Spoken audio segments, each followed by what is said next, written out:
So,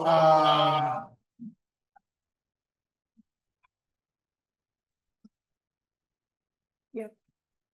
Hi, good morning again. Thomas Arnetta from Internet 2.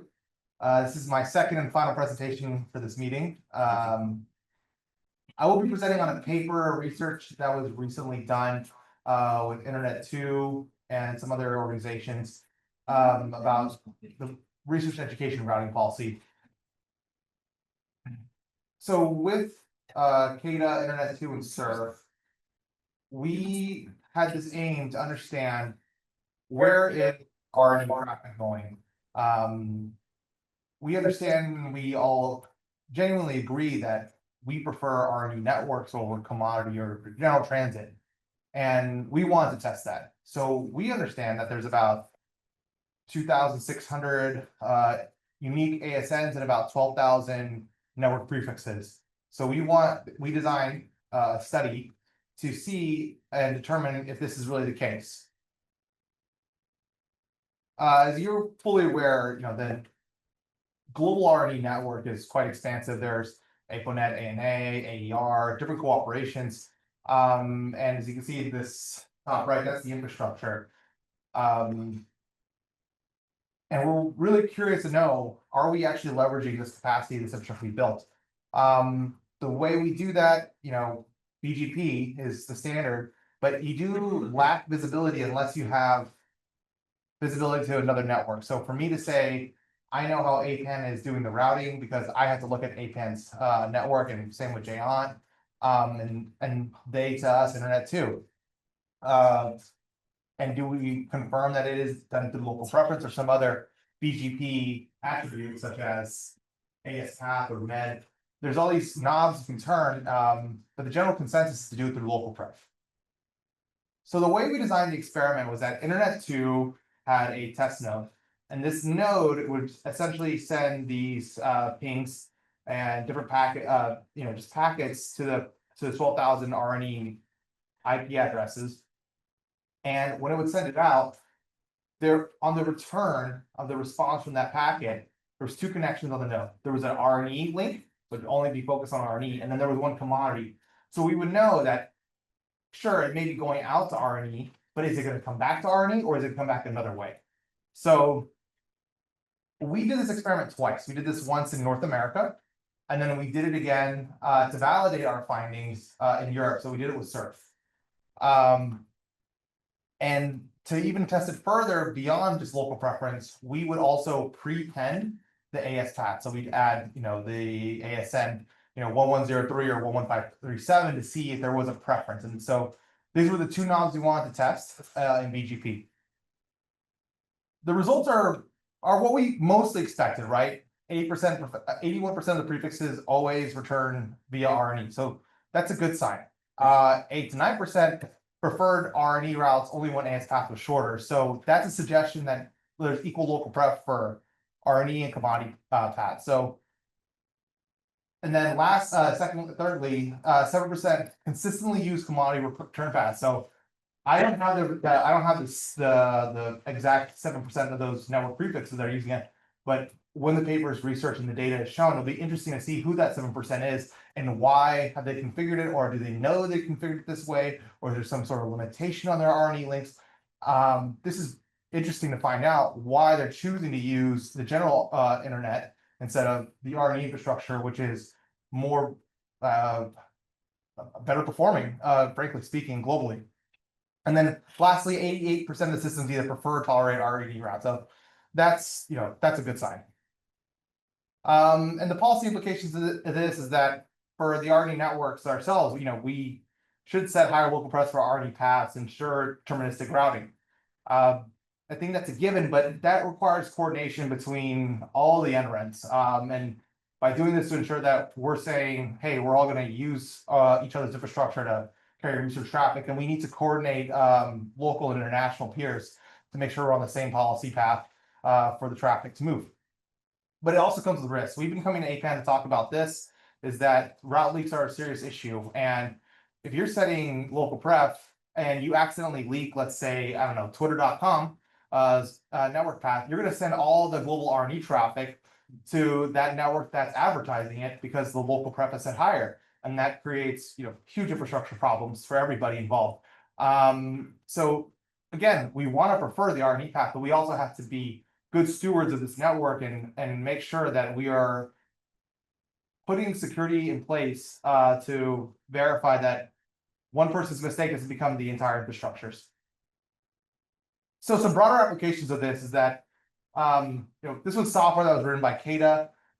I've been told that they plan to make it available publicly. So that way, you can just download it, you can tweak it for yourself, you can drop the container into your own nodes, and you can run this test. Oh, our goal is that to use this software and then input it inside console to make it into a automated report, similar to our route reports. But I would encourage that, Dragon Lab, BGP Watch, Route Views do this, and we can collect this data holistically over time to see how this is going to change and how we can use this to take action collectively as the GREN to do this. But with that, final thoughts really here is that, of course, we want to prefer R&E going forward, but we should do so with the mindset that we need to take care of that choice. Now we need to prepare in the event of leaks. Now we need to put ASet or manners in place and to be on that same page globally and how we move this network forward. And that it would really be great if we all actively monitor this together, and then we can work together to ensure that we are using each other's infrastructure instead of commodity, only when it becomes necessary to do so. Thank you very much.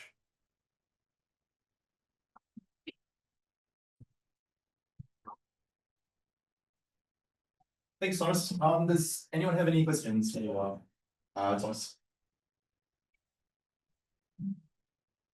That's the one. Yeah. Yeah. Really explaining for him. So, yes, you mentioned about so the lot issue. You then you need the place you want to send out. They do learn what to do for a little for data. Like you or the I think these issues, as they come up and they're identified for the source and destination of it, I think the routing working group and JNT are probably a great platform. And there's tons of resources there to begin with. But I think moving more strategically into the future about how we design network policy for R&E, I think there should be, it maybe is the APAN leadership, it's maybe AR and ANA. We're coming collectively together to have these discussions to say how we want these networks to work long term and what policies we need to put in place, and then find a way for consensus to actually execute that, and then we audit each other constructively. Any more questions?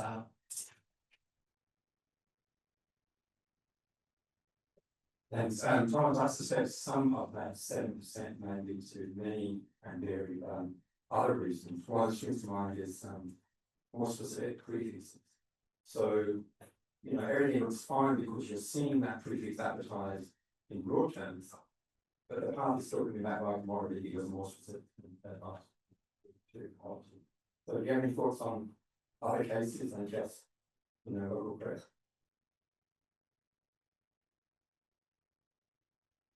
As you mentioned, more specific path is preferred even before all these things, right? In general internet commodity, there's a standard of /24, no longer than a /24 being advertised. Again, going back to what Sung is saying is that we need to have a collective rules essentially that we can all agree on. And this is kind of one of those. If it's a more specific route, they shouldn't be advertising to begin with. It should be flagged, right?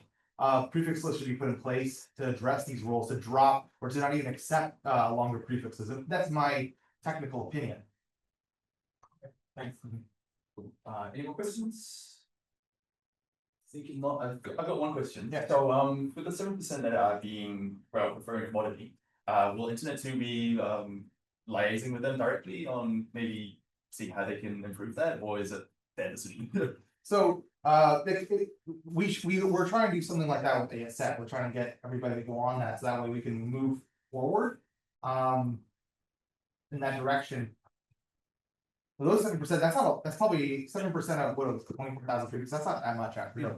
So I think that's a pretty reasonable way to approach them. And if it's, let's say we can work with their upstream, or we could just not accept those routes to begin with. And then that will force them to actually make the change themselves. Awesome. Cool. Thanks, Thomas. We have no questions. I think one more round of applause for Thomas. Thanks. So now I'd like to invite Mania Filipovic, the Market Development Director for Nokia for Green Fiber for Research and Education.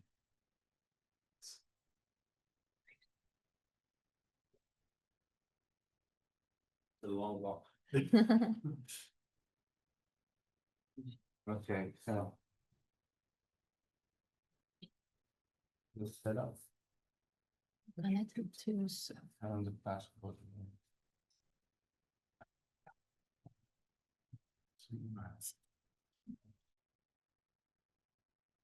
Working out and join. So mute. Actually, don't need to join audio, so No. fine. Anything else? And then just share your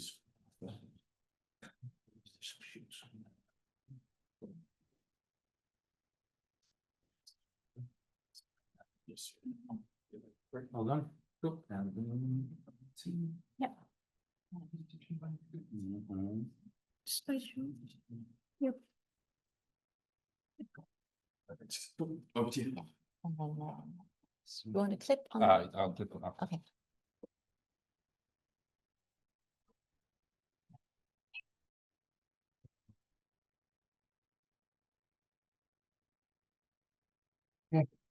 Good morning, everybody. So as mentioned by our friend here, I'm Leonid Filipovic from Market Development for Nokia. And one of the things we do is we try to spread the knowledge of our solution in different markets and different industries.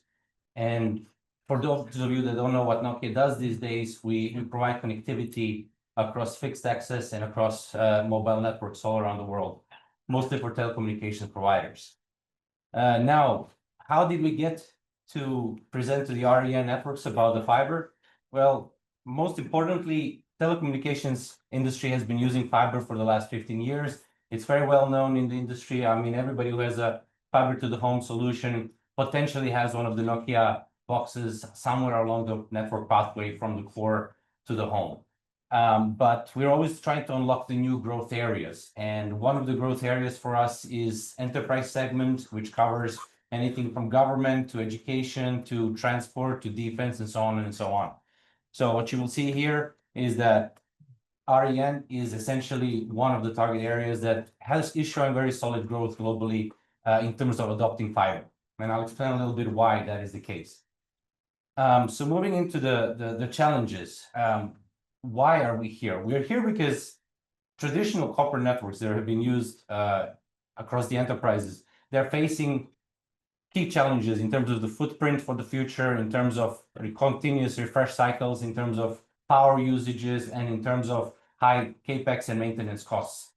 And this has not been an issue in the past where the data consumption has been quite limited, but with the growth of big data, with the AI analytics and so on, the requirements for the data has increased significantly, and that requires the networks to be upgraded to much higher capacity, and with that comes much higher cost. Now, in terms of the REN itself, there is quite a bit of challenges in terms of ensuring that every single campus has the ability to provide their students and also their researchers and teachers with a platform to do their work effectively.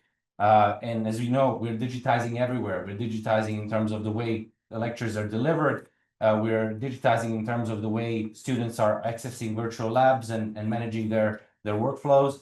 We're looking at a lot of analytics across the board and big data being analyzed for performance and other telemetry for metrics.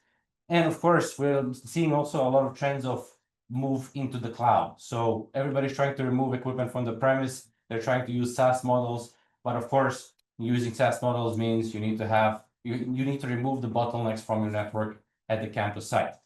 And of course, we're seeing the requirements that what you get in campus environment in your living quarters is exactly the same what you get in a lecture theater or in the labs across the campus itself.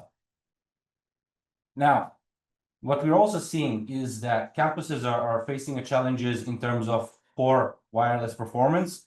We are seeing that there's explosive number of devices being connected to the network, and we're seeing that people are expecting the same internet performance in campus environment as they do at home. And as we know, in most of the countries these days, 1 gigabit per second is becoming a gold standard for FTTH connectivity at home. And of course, there's explosion of video data and also voice information across the network. If I remember 15 years ago when I was at uni in Melbourne, first of all, we didn't have a campus. So there was also the first problem. Our university was in the city, but we were using dial-up connectivity and an ADSL2+, which was extremely poor. And every time we tried to access the tools in the university, we would have connection issues. So all of these things are leading universities and schools and education departments into rethinking how to upgrade their networks for the future. Now, when it comes to the optical LAN, which is essentially same as all LAN but on fiber, this is a very interesting slide. So initially we started going into this market about 5-6 years ago. We started with hospitality and we started with government. But over time, as we saw, as you can see on this slide from the research provided by BSRA, is that education has picked up the speed, and they're actually the highest adopters of the optical LANs around the world. And one of the reasons for that is that universities are very open-minded. They're always looking for new innovative solutions, and they're looking for tangible benefits that will help them achieve their goals. When it comes to the hotels, governments, and healthcare, they can be a little bit more tricky to persuade to move to something new, that's something they understand very well at that particular moment. But as you can see here from this slide, the key message is that optical LAN is coming. Governments are mandating fiber within the buildings in many countries, and that cycle is going to continue and accelerate over the coming years. So what is exactly optical LAN? It's essentially same as traditional LAN, except it's on fiber. About 90% of the copper cables that you would use with the traditional LAN, you will replace with fiber. And you will essentially run all the same services across the fiber network as you would do on your traditional LAN. And just to say, like, this is nothing new. As I said earlier, telecommunications providers have been using this technology for the last 20 years. GPON is the most spread out globally technology used for telecommunications sector. From the slide here, you can see it's one single network, so there's no need to separate networks for administration, for students, for voice, for data. Everything runs on the same network, and it can be, of course, virtually sliced, considering that we're moving towards software-defined networks and AI. We also have a greater range. So traditional LAN networks are typically limited to about 100 meters between the endpoint and the switches. With the fiber, you can go almost 20 kilometers without any interruptions. And finally, when it comes to availability of the network, it's 5 nines, which is pretty much acceptable all across the board, even for mission-critical applications. So why are we actually promoting this? So from Nokia perspective, we tend to build solutions that actually make a difference in the market. And that's something that we're quite proud of. So if it's not good, we're not going to do it. The reason why we are attacking traditional markets of copper LANs is because we're providing tangible savings to our customers, first and foremost. CapEx is always constrained. OpEx is equally constrained in every industry. We're essentially ensuring that there is a reduction in the turnover of the equipment, which means we're helping our customers achieve the green target by reducing the cycle for which equipment needs to be replaced. So with the fiber, you're basically future-proofing your network for the next 20, 30 years. With the traditional LAN, you need to do replacements every 5 to 7 years, typically. Of course, we're allowing you to redesign your floor spaces. There is less equipment. There is less requirements for cooling. There is less requirements for power. So we'll keep your power bills lower as well. And of course, the solution is capable to deliver all the services I mentioned earlier to the traditional LANs, including the PoE to the end devices. Sometimes when you talk fiber, customers are worried, how do I deliver my power? But this is also considered in the solution itself. On this slide, what you can see You can see there's a bunch of switches on the left-hand side. Now, all of these are replaced by passive splitters. And what that means is that you no longer need power in those areas. Everything is just splitting fiber passively, and it's electricity and power free. So what does this actually translate to? Normally, we have taken a more of a consultative approach and rather than selling boxes approach when we talk to the customers. And that is that when you do a full TCO analysis for a number of years for a specific premise, whether it's a campus or a government building or a hotel, you have to look at total cost of ownership across power savings, space savings, and TCO savings. And the example that we have here is basically a 600-room hotel with 600 endpoints. And if we compare Nokia optical LAN with the traditional copper LANs, the savings that you see are what you see on the screen. So 42 in power, 96 in space, and TCO overall 55% savings. These are quite significant numbers. And the bigger the building, the bigger the campus, these numbers increase even more. Yeah, I see some faces that's kind of skeptical, but we do have TCO tools that have been validated from our industrial partners and also within Nokia ourselves. So we are able to run these simulations for essentially any type of customer environment to demonstrate the numbers. So in summary, what are we doing? We have less equipment, a lot less cabling, and a lot less space requirements for the IT key requirement. Now, these are just Nokia end benefits. If you look at the benefits from the overall construction and maintenance point of view, with the Nokia solution, there is a single optical switch sitting at the data center core of the campus, as opposed to multiple switches in a traditional copper network. That means upgrade cycle is easier. You're simply upgrading a single node versus upgrading multiple switches.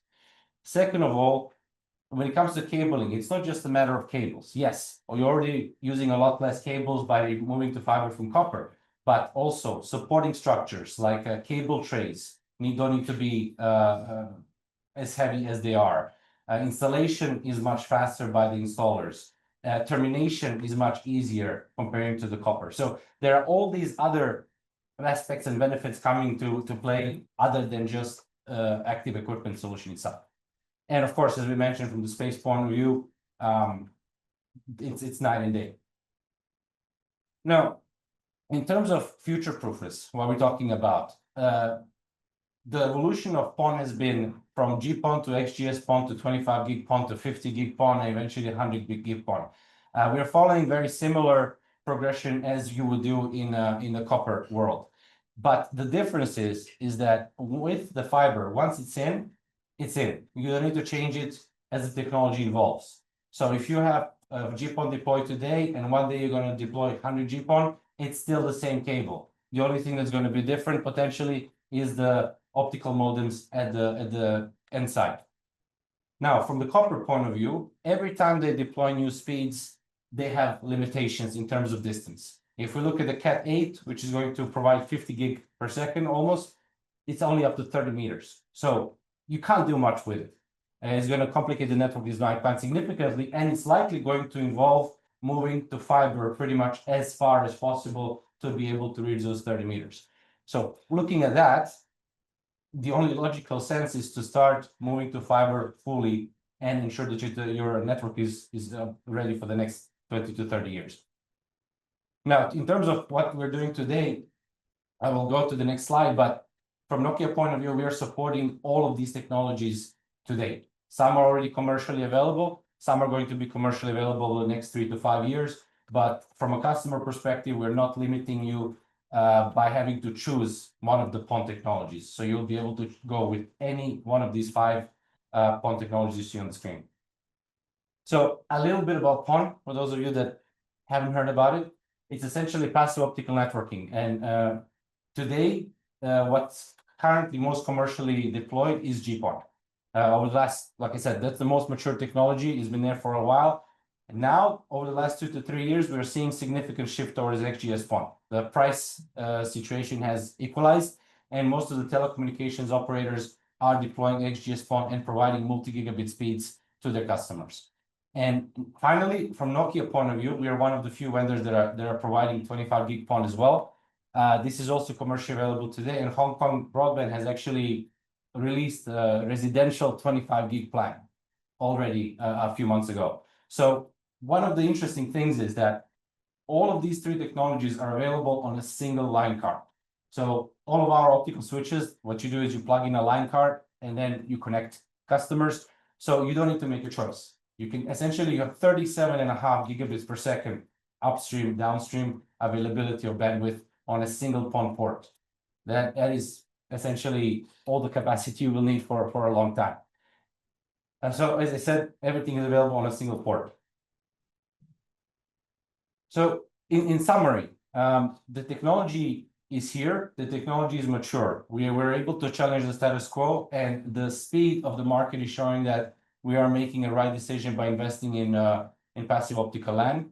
We believe that this is a perfect fit for campuses to be upgraded to, and it will provide unlimited capacity. It will help you achieve your green targets. It will provide you to reduce the maintenance costs and also downtimes during upgrades.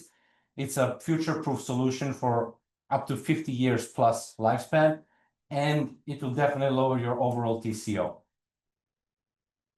As I don't want to turn this presentation into a solution presentation, this is just one slide to summarize what does this actually look like in real life. So all you need is one of these optical switches in your data center.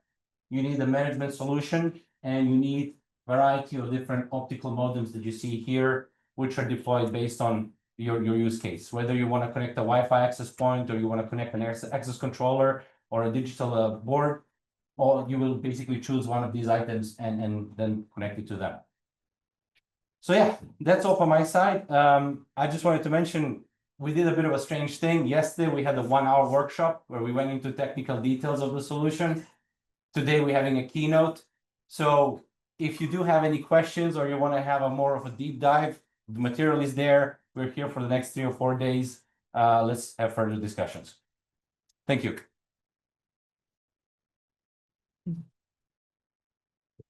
Thank you, man. So any questions for man on the solution? Yeah.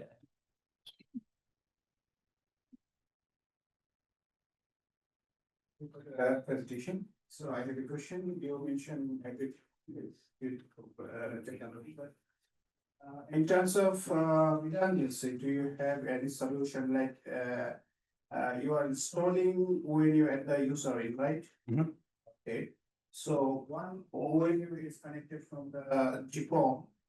So in that case, can we maintain any redundancy when you? So for the ONU at the moment, there is no redundancy. The redundancy is supported all the way to the passive splitter. So you will have redundancy on the MF2, on the optical switch. You will have redundancy of the line cards. You will also have redundancy on the uplink side. And also you can have the redundancy to the passive splitter. Now, this passive splitter, you have the ability to essentially bring it really far out, as I said, up to 20 kilometers. And then from the passive splitter to the ONU, there is no redundancy at this point in time. So maintain redundancy, probably we need to install 2 GPON, I mean, in the data center side, and we have to use a separate code for the ONU side, right? Yes, that's correct. So you essentially, But your ONU is passive, right? Does it have it have capability to identify the 2 different fiber? One fiber is cutting down. so there are some ONUs. ONUs, first of all, is an active component. It requires power. But what we've from Nokia portfolio today, we do not have a ONU with 2 uplinks. There are ONUs in the market from the third-party vendors with the dual uplinks that are able to identify fiber switch. So the logic is on the ONU itself. It's not dependent on the OLT. So from that point of view, we work with the third-party vendors to provide this the level of redundancy you're asking, which is essentially Type C redundancy. If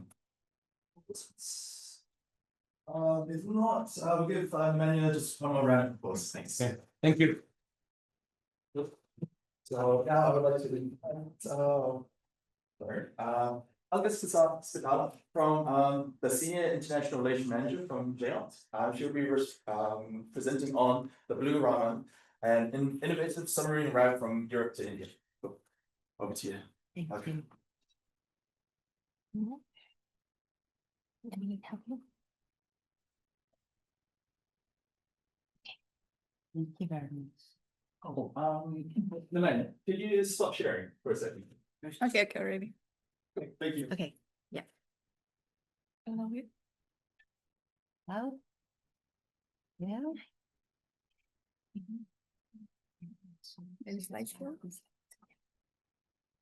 Yeah. Wait. Yes, fine. Well, thank you very much, Simon, for the introduction. So just to get to manage expectations, I mean, it's always a bit of difficult act to follow presenters that are very technically savvy. I am not a network engineer. I'm not a network architect, but I will try to give you a high-level overview of Blue Ramen, which is upcoming submarine cable system from Europe to India with branches in the Middle East and in Eastern Africa. And specifically, I will focus on the so-called Blue Ramen Global Gateway project, which will allow GEONS to secure a slice of the Blue Ramen cake for research and education. So just a little bit of context. So this project I'm talking about is embedded in the European Union infrastructure investment program, which is labeled Global Gateway, so or connecting Europe to the world. So it foresees infrastructure investment in health, transports, in energy, and so on in other parts of the world. But there is also the digital sector, where it translates to investment in submarine and terrestrial fiber optic cables. So we are aligning with the European Union's infrastructure ownership aspirations here to actually expand our own intercontinental connectivity footprint. We have been already involved in the first digital global gateway project between the two shores of the Mediterranean, so between Europe and North Africa, the Medusa project. And now we're trying to replicate this approach also for a pathway into Asia. So basically, we are securing a spectrum solution over this system for research and education. And the grant investment of the European Union covers basically CapEx and O&M for 10 years, up to 10 years. And after this initial 10-year period, we can either invoke the exit clause, walk away, which would be madness, I would say, or to continue service at a predefined cost. And the way it works, it's a blended financing mechanism. So the EU grant is channeled via a European financial institution, in this case, the European Investment Bank, which then tops up the grants with loans to the cable provider or the cable promoter, in this case, Telecom Italia Sparkle. And for Blue Ramen, this combined blended financing mechanism, or Team Europe approach, as they call it, contributes basically around 25% of the overall build cost of the system. Now, I don't think I have to preach to the converted. There is a case for infrastructure investment, for infrastructure ownership. If you look at the fact that basically the hyperscalers, the likes of Meta and so on, are increasingly ruling the brave new world of subsea, both in terms of investment and also in terms of usage. So there is in future potentially the risk that we are being cut out of the market. Now, the system itself, the overall system, the Blue Ramen system is made of two cable sections. You have the Blue Med in the Mediterranean. It connects Italy, France, Greece, and Israel. Then you have terrestrial routing down to the Red Sea, to the Aqaba Digital Hub in Jordan. And most of this is already built, apart from the trunk segment to Israel. So the Israel landing is not in place yet. And then to the east, you have the Raman cable, which then goes from Aqaba to Mumbai via Saudi Arabia, Oman, and Djibouti. That little thing here, which again, don't ask me any specific question, but all I know that it has this transponder configuration, so various regeneration points at various locations to actually maximize the amount of capacity we can extract from the spectrum. In terms of what it means to us or where we got excited, if you look at the current picture, at the current systems available to R&D, with capacity available to R&D, most of these systems, or pretty much all of the systems, they land in Europe in Marseille, and they go through the Suez Canal. So there is this bottleneck in Egypt, and with quite high transit fees. And when we, a couple of years ago, also tried to procure a link into Asia, to Singapore, we were quite cocky and wanted to get spectrum, and we couldn't get it on these congested Red Sea routes. And we could only secure 100 gig IRU for 7 years, nothing more. Now, in comes Blue Raman, and it gives us now this spectrum solution. It's high capacity, and we are also aware that there are other systems coming up, like CMB6. However, also there, it's very unlikely that we could have secured spectrum. So one box ticked. The other one is the route diversity. It takes the pressure off with the landing in Genoa in Italy from Marseille, which is actually a small port, but so that is one, and it gives opens up other opportunities with other cable systems that are going to land there. Then it is routed via the Messina Strait rather than the congested Sicily channel. So again, diversity, redundancy, performance robustness, all what we want. And the most innovative bit where we got initially excited, I mean, obviously before the geopolitical situation took a significant turn in the Middle East, it's this terrestrial routing to the Red Sea via Israel and Jordan, so avoiding the pinch point of the Suez Canal. And yes, what we haven't resolved is it still goes via the Red Sea. There is a section that goes via the Red Sea, so we still might face cable cuts and all the other problems that we are seeing on the current systems. But there is still this physical diversity vis-a-vis Egypt, which is for the cable provider, obviously, a cost advantage, and it gives you a diversity path. Probably one other thing which goes back to this global gateway strategy, in order to get, obviously, that money, that grant investment from the European Union, you need to tick several boxes. And one is the European ownership of both the cable provider and the manufacturer, which in this case with ASN and Sparkle has been fulfilled, because only this way the grant is being mobilized. Now, just where are we at the moment? So as I said, the eastern leg is currently being deployed. There might be, as I said earlier on, some delays on the Met cable with on the finalization of the Met cable with the landing in the Red Sea. Currently, the RFS for the entire system is foreseen in Q1 2026. But there might be delays. We don't know at this stage. Telecom Italia Sparkle reassures that everything will be fine, but let's see.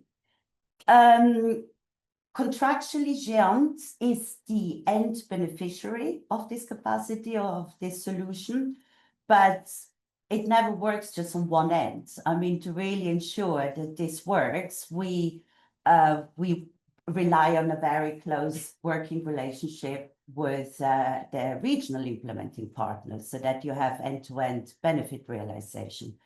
And in this case, it is the UbuntuNet Alliance in Eastern Africa. So that's it's the counterpart of Star CC in Southern and Eastern Africa with the Djibouti landing.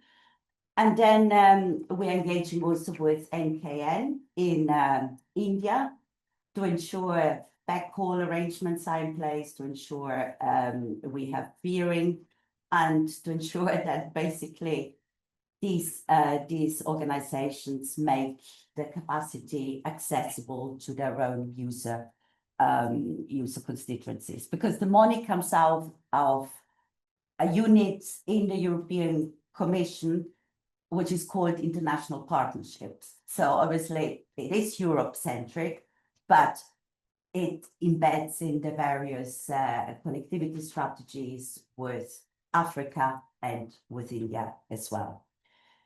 And as I said earlier on, the system it's a bit of a free lunch for 10 years, if you like, but then the bill needs to be picked up. So to make it sustainable, we also need to enter a dialogue with the various parties, including the UbuntuNet Alliance, NKN, and potentially other partners to make it then sustainable after year 10.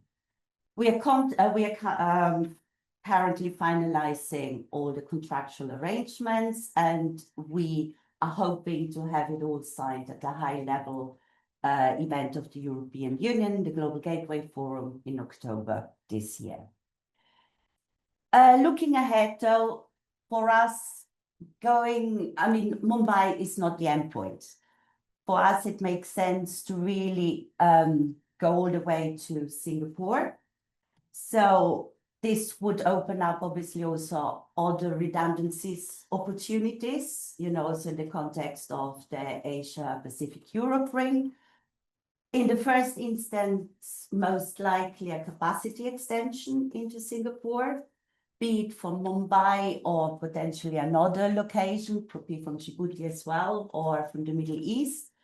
But then the longer-term objective is the actual extension of the entire system from Mumbai to Singapore. The same applies to South Africa. It makes sense not to just reach Djibouti, but to go all the way down to South Africa. Again, that opens up other redundancy opportunities.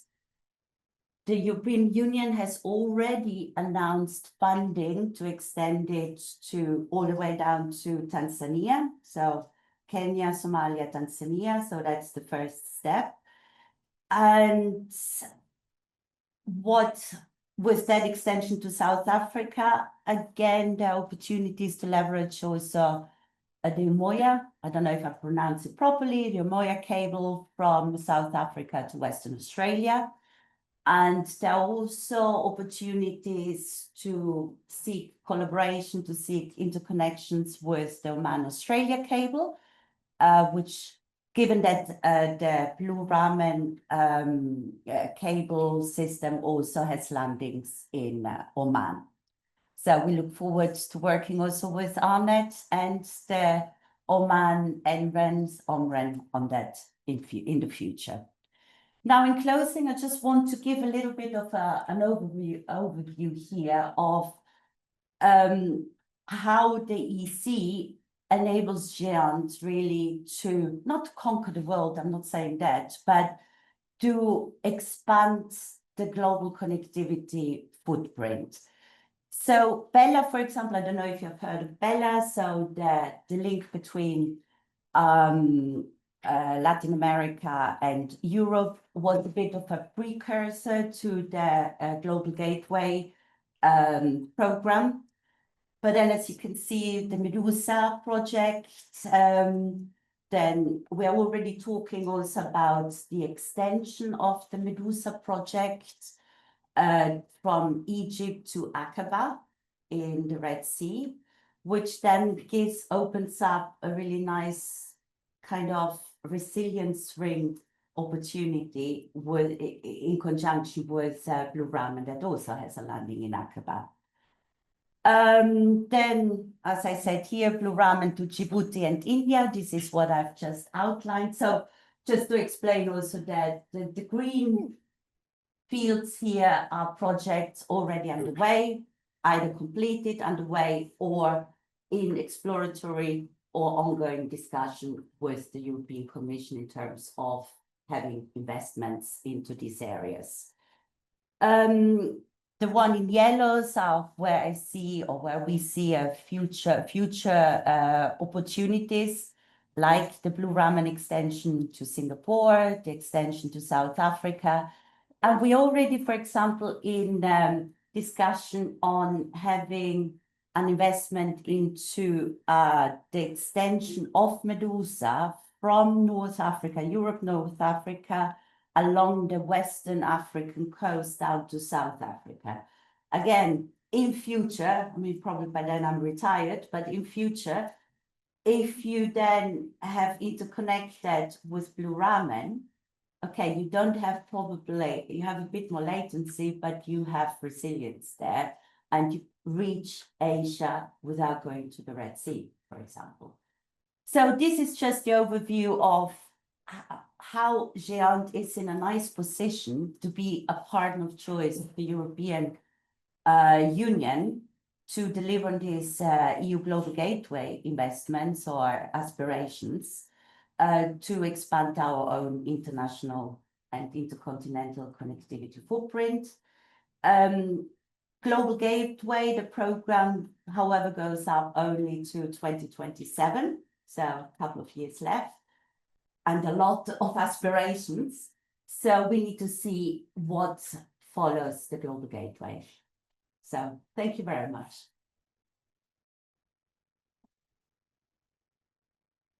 Thank you, Olga. So any questions for help? Oh, sorry. No technical ones. Yeah. I originally have so yeah, that's a quick question in this line. What's the your expectation is at the end of the stage, maybe the yes, you say today you run the still empty, and with the cables run and cable to the BT, so when your registration, when the off the cable is off to the Where the cable is, yes online. the cable on that is Blue Ramen. Yeah, right. Well, What is the end of the date? well, they say the cable promoter says we're looking at the end of the year, Q1 2026. It should be up and running. But we need to see, because obviously it's the geopolitical situation in the Middle East and the Red Sea, which is a bit unpredictable. Any more questions? Okay. I think Thank you. Yes. Thank you. So now I would like to invite Alba, the senior systems engineer from Siena, to give us an update on the XGS PON technology. Thanks.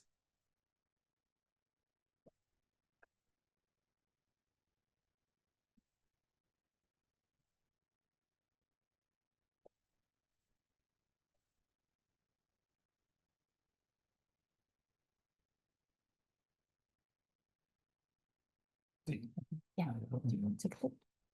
I think. Is that easy? Yeah, a bit higher. Yeah. Yes. Yes.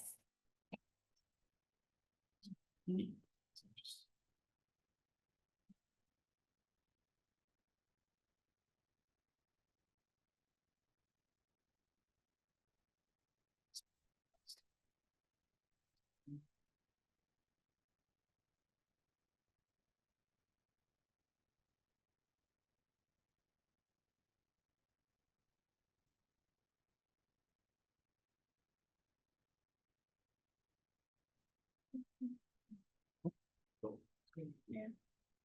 Right. Okay, it's just taking its Okay. time.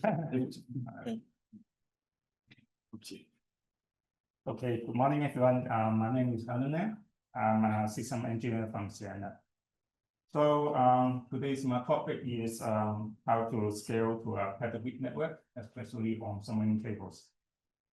Okay, so this is a topic for today. So today we'll cover a lot of different technologies on submarine cable system. But still a little bit high level. So hope you guys will find this interesting. At the end, we will have some takeaways. Okay, so before telling how to scale to a petabit network, let's go back to 1996, which we were still using the telephone at home and the data modems, 2G mobile phone. They are all basically 64K devices. Okay, so moving from now, we have the fiber to the home, high-speed Wi-Fi modem, and 5G mobile phone. They are all required and able to connect to a high-speed network. So we have experience from the past to now, from 64K to gigabit data communication, and the network link speed is increased by over 10,000 times. Okay, so moving forward, how the petabit network is so important. So from the research, we know that the annual traffic growth rate is at 110%. And that is driven from now people watching videos, and then machine learning, and then the people using AI to create video contents. And so at 2030, we forecast that the network traffic will up to 140 exabytes. And we also aware that 2/3 of this traffic are involved with AI. Okay. So what technology can help us to move on to provide a higher speed network? So first, we always look at is the transponder. High performance transponder evolution has been keep going for the last decade. So with the coherent technology, the library was from 100 gig to 400 gig, 800 gig, and now we can do 1.6 terabit per wavelength. So to achieve all this ultra high line rate, we need very advanced technology like 200 gigabit DSP with the 3 nanometer CMOS to implement this DSP. The driver are basically the current interfaces, the speed from, for example, now mainly on 100 gig, moving to the next generation is 400 gig and then 800 gig. So we also did some study how why the 1.6 terabit library is important is we can have a better coverage for the future 800 gig services everywhere, and also provide you a lesser modem and towers. Okay, so this is a network diagram showing you how we can achieve 800 gig everywhere. So on the terrestrial side is always no problem. You can run your high performance transponder that are very high line. In this example is 1.6 terabit. But on the subsea, you always need to lower your line rate to compensate for the performance. So but with this 1.6 terabit modem, you can still achieve over 800 gig over your long haul or subsea link. Okay. Yeah, that's how we can provide 800 gig everywhere. So talking about the subsea link is over 10,000 kilometers. Okay, so after the transponder, let's move on to the rectangle, the SDN cable, space division multiplexing. Okay, so the objective of the SDN cable is really simple. People want to increase more fiber layer counts in the same cable system. So traditionally, the submarine cable system is always come with 4 to 8 fiber pairs, but with SDN, we can do 16 fiber pairs commonly, and 20 and 24 fiber pairs are also available in the market. So remember the importance for the submarine cable is we want to maintain the cable physical size and also the power feed from the cable landing station so that we can fit in the existing ecosystem. So now we have more fiber pairs in between two stations, so which is really good. We can provide more capacity. But at the same time, we also see some challenges on the power and space at the cable landing station. And that's why people come up some solution to apply multi-rails on the SLT equipments and to mitigate this problem. Okay, so because the technology continue to improve and we can make the components more smaller and we can also integrate more components into the same module. That's how we can reduce the power and space. And that's how the multi-rail photonic solution become realities. So traditionally, we will connect each fiber pairs to one equipment shelf for the transmission. But with the multi-rail now, we can do multiple fiber connection to the same equipment shelf. That means we can, in this example, we have 4 times the density, and the outcome, the result is you can have over more than 70% of saving in terms of power and space. And if you also apply the C and L band on your backhaul, and then you can fit in 1 terabit on one single web. So that's how we can connect the terabit network together. Okay. So move on to the next is the another very popular topic is multi-core fibers. So conventional fiber, there will be 1 core per fiber wires, and with multi-core is simple. We can put in multiple cores within the same fibers. So now we can achieve 2 or 4 cores for the decoupled solution, and then we can. But in the future, we also facing some challenges on the crosstalk. That means if we pack the core too close together, there is some interference in the signals. So the coupled solution probably is 4 core at this moment. In the future, there may be some other technology.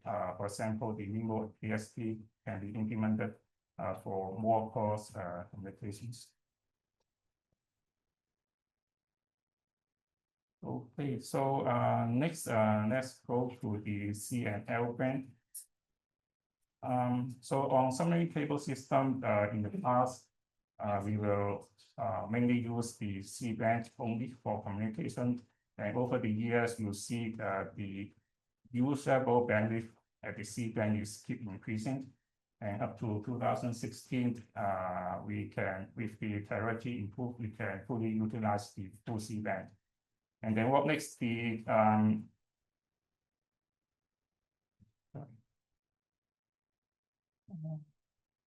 think my internet connection is not.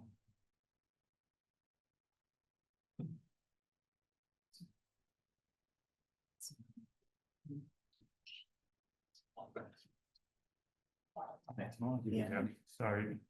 Sorry, give us a moment. That's technical issue.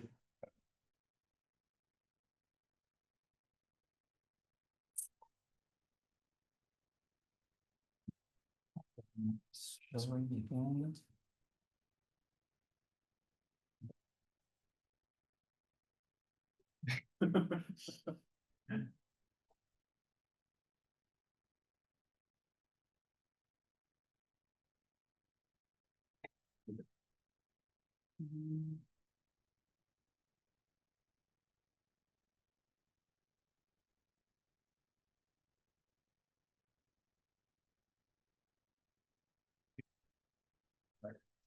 great, sorry, yes.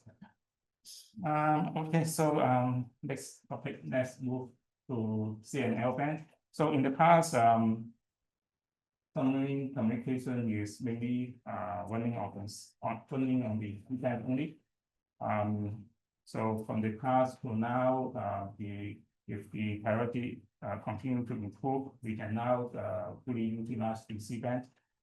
So what makes the people think of is to extend the use level band to L band, and so that we can have double of the capacity compared to the C band only.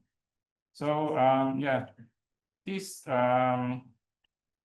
also in 2018 there's some submarine cable system PLCN which has been successfully deployed with CNL band.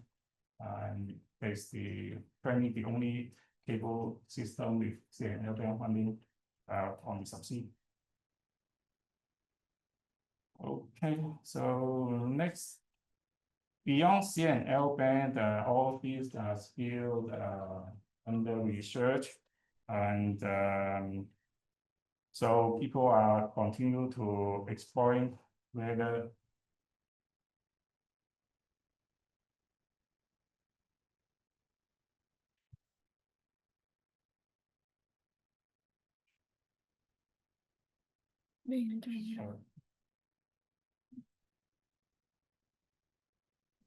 Yes.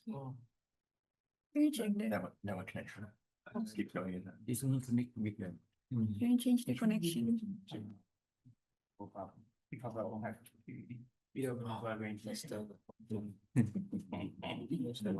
yeah, that's Yeah. To the this please connect and hotel find out.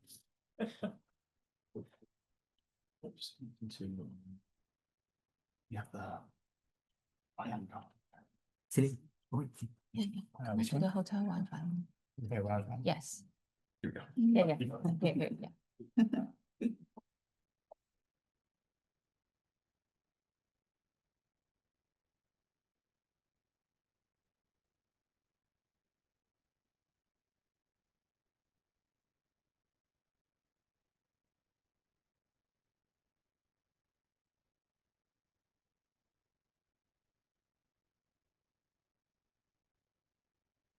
Okay.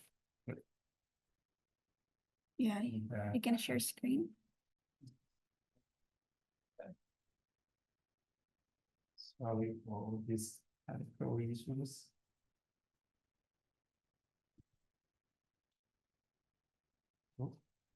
Wait.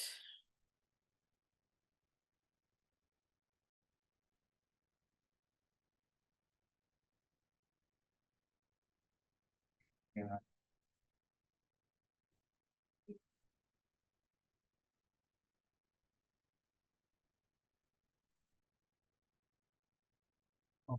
Oh, There we go. There we go. So you shouldn't do now. Okay.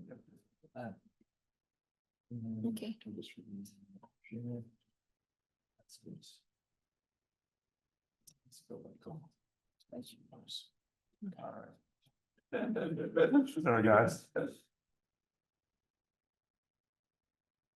Okay, so yeah, let me speak up a little bit.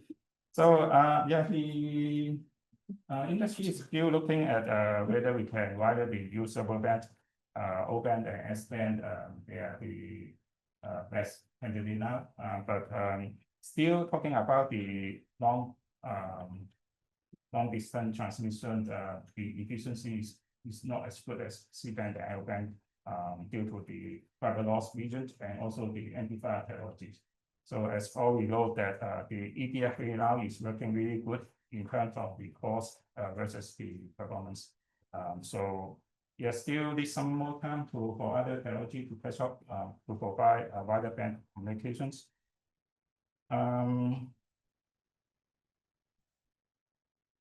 Okay, next and the hot topic is hollow core fibers.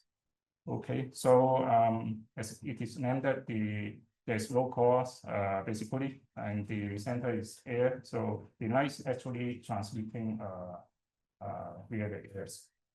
And because the core is not silica glass, so in principle, lower power absorption, and that's how we can do a lower loss and for a longer distance transmission. Okay, so another good benefit is you can offer a better latency and compared to for the light transmitting in the air, in the glass. So probably you can have 50% better of the latency. And but there are some technical challenges, like you cannot directly to apply the EDF8 amplifier on this core fibers, because the core is nothing there. So the workaround now the people doing is to splice the fiber back to the normal fibers for the amplifications. And they're still now still at high cost and low volume manufacturing. So, but it is very promising, especially for the low latency communications.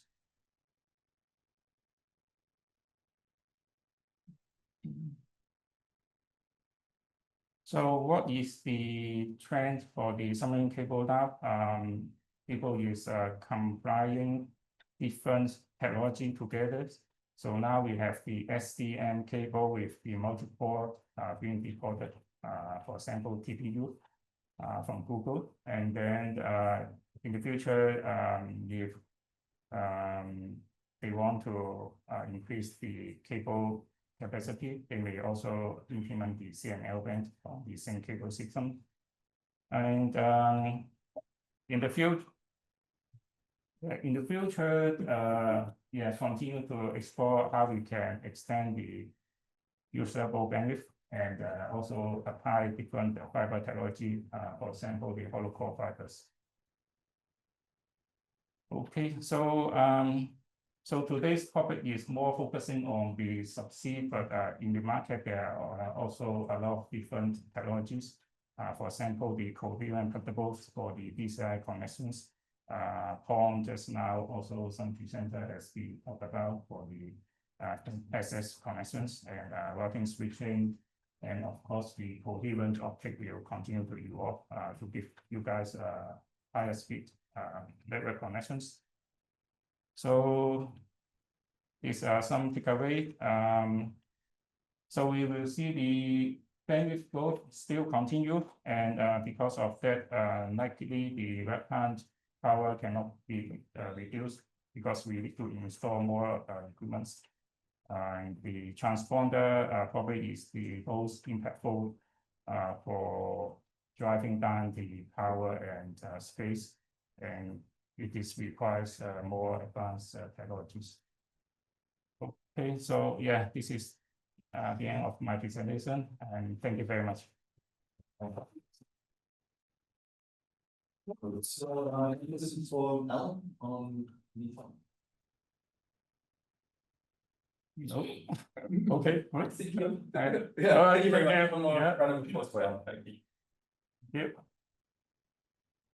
Right. Obviously, this one. So, we have director of KISTI Center. Thank you. PeerNet Center, sorry, in KISTI, and we'll be providing an update on PeerNet and the index for big science. Yeah.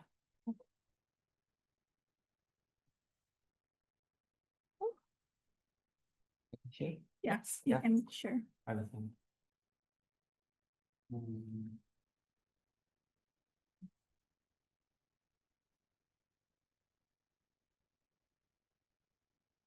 Sure. Okay.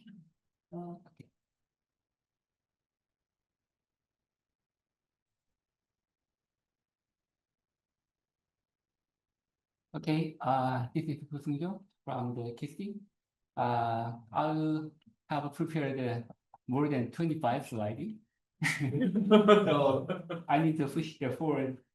Yeah, I need to push part 2 pages on time, maybe for you the lunch time. Yeah, I'm director, and I'm another role is the chair of the APAN GP. APAN, not GP, KL. And I am also the member with the board of directors. Yeah, it is all I have. What's going on in our career and this. And under our interest project, the name is Clearness Theater. Is need already know about the science project that is initiated by the ETH3 in European. So topic is we also now we're focusing on how to transfer the timing and frequency for to synchronizing to station like the optical stations, clock station, and other. First one is we also prepared the global space the DKN transient for our users. It's kind of the cache for to transfer the big data. Yeah, fifth one is we just did the IPK deployment in Korea. This is the first trial in our Korean telco side. So yeah, it's a big movement for we affect our telcos who wanted to deploy the IPK. Also six is we also try to build up our own SDX platforms to using the full SDN technology, how to transfer, how to guarantee the transit on our transparent transit on our SDX. Last one is yeah, already mentioned in last day. We will upgrade our new our optical backbones. That's our RFP request for proposal or that is not fixed, but briefly I will explain what we are going to do going forward. Yeah, this is what we are focusing on. Yeah, Keronet is a science technology science research network in Korea. This whole thing is a big science collaboration. Like ITERS and the K-Star is Korean Tokamak is operated by the Korean Nuclear Energy Research Institute. And we are focused also on the VLBI, the communities to operate provide our capacity to operate a multiple telescope is spread in all Asian countries. And we are also focusing on the SKA. Korea is we are trying to be a member, official member of the SKA project in this year. So yeah, we need to prepare the big network to that. And eventually the telescope, they are so closely with the work with our Korean VLBI network, so to make a little bit about the image for the black holes and others. And the next generation EHT is we also focusing. And LSST, and now there is a big optical telescope that is located in the Chile. Our Korean Astronomy Research Institute, they are also really good player on that area. Then last than this, the energy experiment. KISS we are operating the Tier 1 center for LS experiment. Nowadays we are asking to our son groups to build the famous Tier 1 center. So about if it's possible or not. And we are closely negotiate and work with our government officers. And LIGO project is for the great culture wave. It's the whole we are focusing on. Yes, can you find me in the picture? In the middle over there, and at the moment, I think Lee is now at the president of KISS. We visited the office to see what's going on. Yes, the mission of ClearNet, we have 3 missions. First is enable the accelerate the science discovery. Maybe already know we are supporting the big science collaborations. And the second one is we wanted to build a mission critical network in Korean society, like to transfer the satellite data and genomics data that requires so ultra-band, broadband, and low latencies, and higher operational reliabilities and higher security. And last one is Yes, we KISI, we are operated under the National Resources. The name is National Supercomputers. We did the integration with the AI and supercomputing and the big data. We want to be we want to innovate our whole science and technology domains in Korea. Yes, this is current our map or our optical backbones. Already Sienna guys said about that. We are using now here the Sienna platform to using the 600 gig wavelengths across our whole countries. It's we build up the 5 links, and it means each our path can list our backbone with the multiple changes into the 400 things, because our data network is over there on our backbone. We can provide up to the 400 gig Ethernet to our user. At least 100 gig.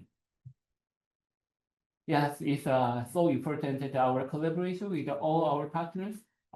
Yes, thanks for all the collaboration, AEON and ANA and A4net, but also the ELPN for the between among the Korea, Japan, and China. Yes, this is the whole what we have with our partners. We had done our own 100 gig link network covered our northern hemisphere, but also we for our leadership we are closely work with the consortium between among the continents. Yes, this is what we build on. Thanks for all our partners, Surf and Jiang and Nordnet and others. So this is what we have. Yeah. This is our service portfolios. So many layers over there. In the bottom layers, we are focusing on how to transfer the key that from the quantum key distribution our system. And over the top layer, we build the key management system. And the second one is the time and frequency transfer service. This is our trial. With our ESXTAB for transmit 10 meg heritage to the remote station to synchronize the clocks. And third level is the high performance network service. It's our basic service with our live paths and layer 2 and layer 3 VPN and virtual dedicated network that is based on our own SDN technology. We provided the network slightly. And also in the science CMP. And over the layer, IP44 and 46 is a general IP service routine. And also we wanted to set up the secure our backbone service with the science. And large scale data transfer with Globus and Hercules that is based on the science. And Foxorens and our search organization, search team was here. And over the top layers, our own thing is our carpet. The name is our federation for the ID federation, and Edro. This is the whole view one. But some services is restricted, but some services we are can lower the latency and lower the commercial level. And our in-house development is a 3-year area, also in the key management already. So yeah, we all in this is our new initiative that is index. So why we build up the index within the data centers. The network situation is not good for then our inland, because to reach our data center in the commercial area, we need to go to via our interconnection. But always, the performance and the securities, they are only use the BDP. So we want using the RDMA or the other protocol that could be used by our data center. It means our data center wanted to using their high performance their internal network to the remote side. That is the reason why we do. To do that, we are focusing on the 3 areas to develop. One is high performance optical and packet switching fabrics. Second one is software defined data exchanges, and third space the access control mechanisms and high precision operation. Yeah, to do that, now we it's a little bit spaghetti, but it's we are now build up the in 3 our the index node. One is located in Busan, that is just a bit next to the cable landing stations. Yes, already, and now you are connected to the cloud in Busan. And in Seoul, so many the CSP providers were there, and AWS and Azure and GCP and NX Cloud. And in one center, there are the more than 5 the CSP provider were there. So we are building our own node in there. So we are connected with each other. In Daejeon, so many our supercomputing nodes were there. Nurion is our KISS is a national supercomputers. And beside the Daejeon, there are also meteorological supercomputer there. And Kairos is our own nuclear fusion energy for their focusing on. And all of it for focusing on the space and climate change. They are all supercomputers were connected to our ending. And yeah, that's all. This is another our initiative for ClearNet there. It's academic our little bit test bed for developing the new technology. In Asia areas, all our international paths was we have built up the science capabilities, and we have provided the last mile the connection to the Singapore and Saudi Arabia and other networks. So, and in European side, Jiang was covered, and the bridge is also there into cover the North American and the European side. Yes, maybe one of the thing is in the basic science, they are developing their 2 software. That is one is the Hercules, which is a high volume data transfer tool using the PCC mechanism. Also, they are using the XDP and express the data passes. There are bypass the traditional in kernel network stack, maybe in kernel TCP/IP stack. So it is can accelerate the transfer. And the lightning filters, that is a high speed traffic filtering mechanism based on the DPK. Using the 2 things, we are testing from the EJ3 to the Korea using the 2 individual passes. The science capability is the interesting thing is to the end-to-end, they can use the multiple paths at the same time. That is a new feature. So this is testing leader. We did a grid FTP. Yeah, in the right side, grid FTP is can transfer more data, like over the 8 gig. But in Hercules, it's a more steady the performance than the grid FTP. So yeah, we thought the reason why we are focusing on this area. Yes, the one is SI and the optical new SI and optical class. Maybe some side you know about. Yes, the new optical cloud developed, and their precision is uncertainty the 10 to minus now the 10 to minus 18 and 10 to minus 90. It is cool. And to comparing the 2 clocks, the transport the technology was developed. And finally, the frequency transfer, this technology is there guaranteed the 10 to minus 16 or 10 to minus 70. So using these kind of technologies, we are now we are comparing the 2 clocks between Italy and Korea.